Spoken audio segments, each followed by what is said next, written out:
Do you got tons of files that you need to rename? Forget wasting hours doing it one by one.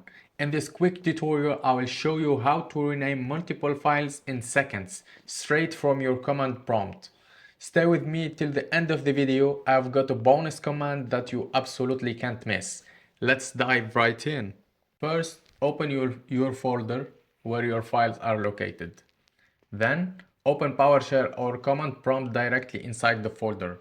Just hold Shift plus right click on your mouse and then select PowerShell window here. Copy the command prompt that I gave you in the description below.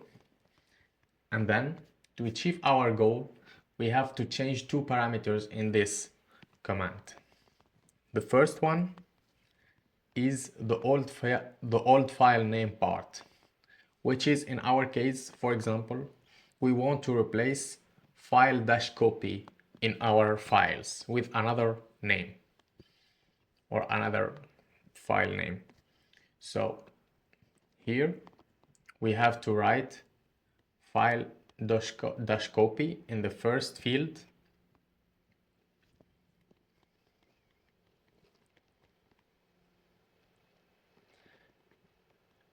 And for the second parameter, the new name that we want to display for our files, we are going to rename it invoice test, for example. And after that, just hit enter and you will see the change. As you can notice, all the files that have been renamed to invoice test.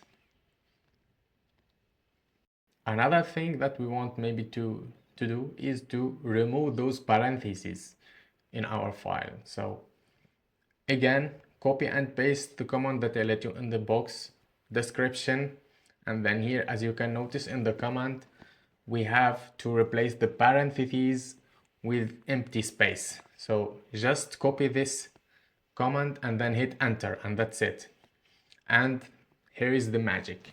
All the parentheses have gone and you can have like a clean file names this way. Moving on to the bonus part, and if you are still in this video and after renaming all of these files in one click and you want to change their extension also in one click, just copy and paste the command in the description below, and then you have to specify the extension file, which is doc in our example here, and we want to convert it to replace that doc extension to txt extension, and then hit enter.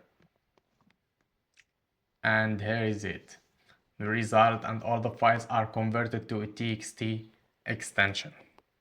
And that's it for today's video. If you have learned something new today, smash that like button, comment if you have any question, and don't forget to subscribe for more coming videos.